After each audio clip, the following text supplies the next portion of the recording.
Self-confidence really comes from feeling good about yourself. And one of the best ways to feel good about yourself is at the end of the day to know that you poured it on. You did your best. If you conducted a meeting, you did the best you could. If you made a phone call, it was the best phone call you could possibly make. If you wrote a letter, it wasn't a casual letter, it was your best letter. At the end of those kind of days, when you feel good about yourself, self-confidence starts to rise. You know that if you can have this kind of a good day, you can have another one the next day, and those days become the weeks become the months, and the month becomes a powerful year. Self-confidence comes from the lack of neglect. If you will not neglect to do the small daily disciplines, that's where self-confidence comes from. Part of good health is self-confidence. I know I'm going to be healthy. I take the Herbalife products.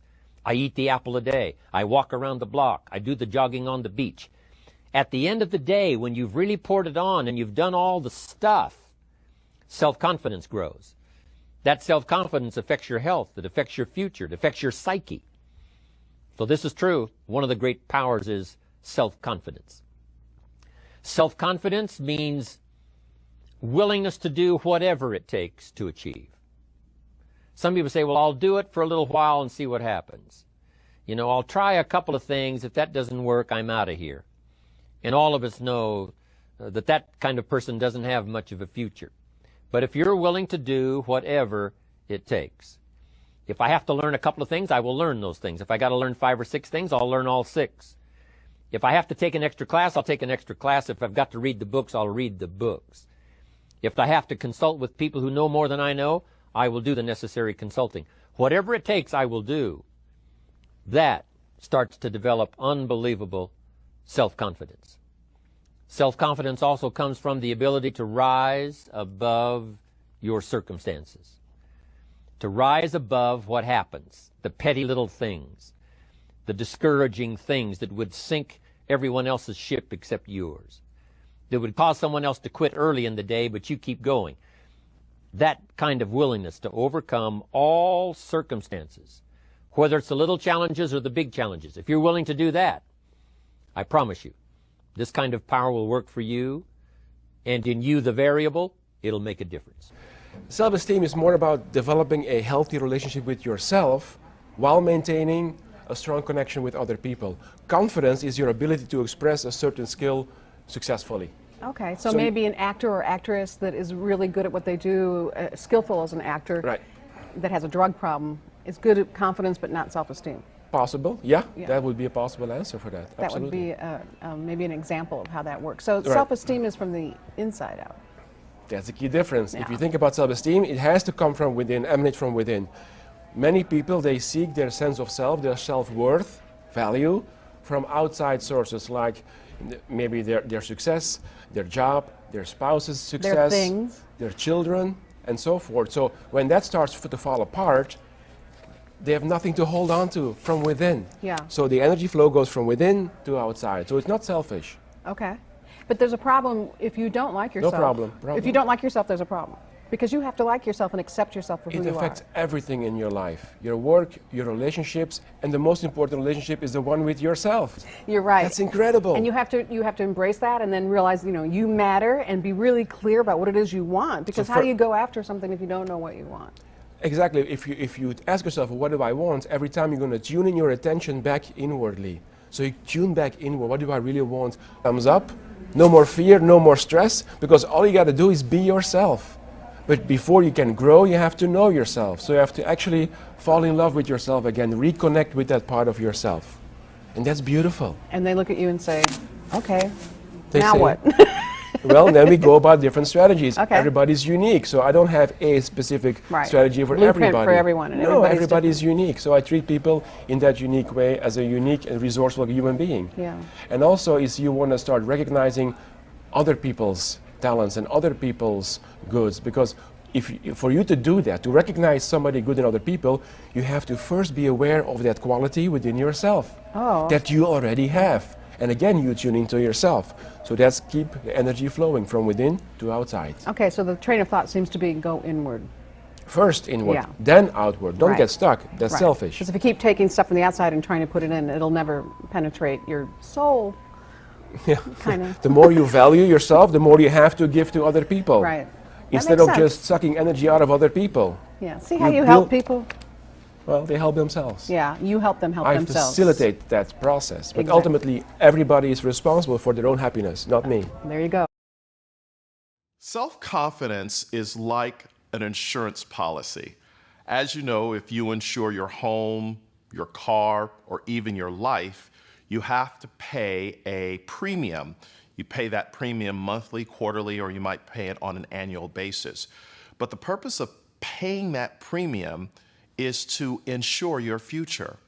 Well, when you think about having self-confidence, self-confidence gives you the assurance and the insurance that you got this. So no matter what you might face in the days, weeks, and months to come, I want you to know that confidence is believing in yourself, your power, and your ability to get it done. So then the question becomes, Simon, how can I develop more self-confidence? The first thing I want you to consider, number one, what is right about you? So if you were to take out a sheet of paper in 30 seconds or less, write down what's right about you. Number two, I want you to think about upgrading your verbal software. Language is the software of the mind. How do you talk about yourself when you talk? Because that builds your self-confidence. And number three, whenever you walk into the room, own the room. And what I mean by owning the room, look to the right, look to the left, and say, today, I'm going to make it happen. Those things build your self-confidence from the inside out, thus increasing the premium insurance you have on your future. Because you are premium, there's nothing average about you. That's self-confidence.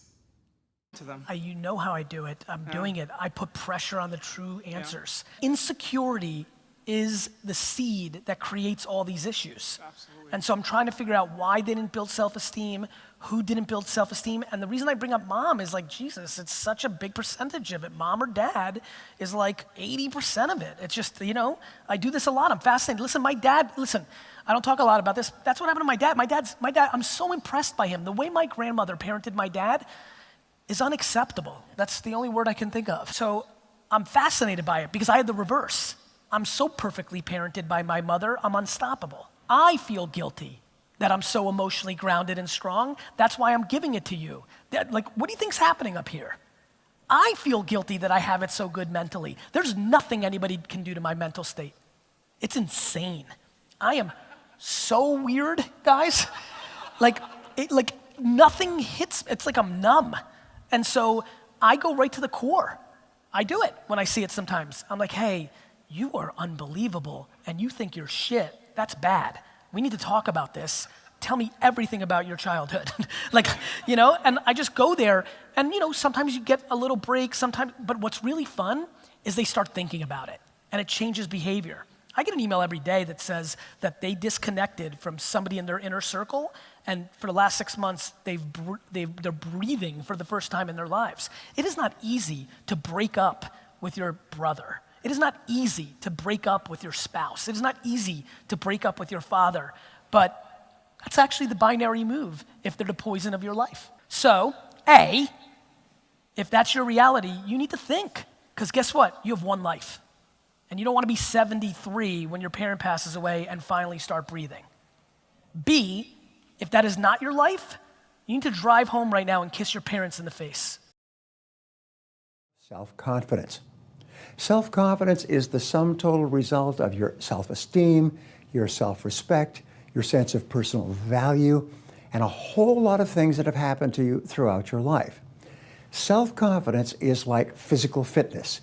You need to build your self-confidence by engaging in certain behaviors that make you feel more and more confident about who you are and what you're doing. So you start with what we call your inner self. How do people develop high levels of self-confidence? Well, we found that the flip side of self-confidence is called self-efficacy. That means that you are good or you feel that you are good at what you do. One of the fastest ways to build self-confidence is to think through clearly who you are and what you want, to think about the skills that you will need to build a wonderful life and career, and then to work every day on becoming better and better at something that is important to you. What happens is, as you feel better and better in these skill areas, people will compliment you and say, you know, you're very good at that, or you did a good job at that, or they'll stand back and be amazed. And as they admire you for your improving skills, your self-confidence in your ability to do that thing goes up and up. I'll give you an example. When I started off in selling, I didn't get any training at all. I was just told to go out and knock on doors and make sales. And I did. I wasn't afraid to make sales or to make calls, but I didn't have any skills, and I never made any sales. Sometimes I would start at 7 or 8 in the morning when people came to work, and I would work all day, and then I would go and knock on apartment doors and houses right up until 9, even 10 o'clock at night. Sometimes I would work 14 hours and never make a sale. Now, my self-confidence was at an all-time low until somebody came along and said, you know, there's a logical, proven process for making sales, starting with prospecting property, building rapport, identifying needs, and so on. And if you follow the process, you'll make sales. So I began to follow a process, and I began to make sales. Within a year, my income had gone up dramatically, but my self-confidence was so high, I started to recruit and train other people. I started to build sales organizations. For the rest of my life, I had this incredible confidence that I can learn whatever I need to learn to achieve whatever goal I can set for myself, and so can you. Self-confidence is the result of your becoming progressively better at something that is important to you. And as you work on yourself, your self-confidence will go up automatically. If you like this video, please leave a comment below, and don't forget to subscribe to get new videos like this in the future.